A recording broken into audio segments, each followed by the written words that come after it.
కూర్మ పురాణాంతర్గత మహేశ్వర స్వస్వరూపం. అహం సహస్రనయన సర్వాత్మా సర్వతోముఖ దాహక సర్వపాపానాం కాలః కాలకరో హరః మయైవ ప్రేర్యతే కృత్స్న్యం చేతనా చేతనాత్మకం సోంతర్యామి సపురుషో హ్యయం వై పురుషోత్తమః తస్య సా పరమా మాయా ప్రకృతిస్త్రిగుణాత్మికా ప్రోచ్యతే మునిభిః శక్తిర్జగద్యోని సనాతనీ.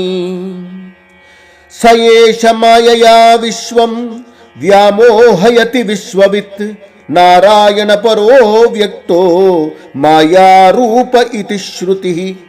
ఏవమేతజ్జగత్ సర్వం సర్వదా స్థాపయామ్యహం యోజయామి ప్రకృత్యాహం పురుషం పంచవింశకం.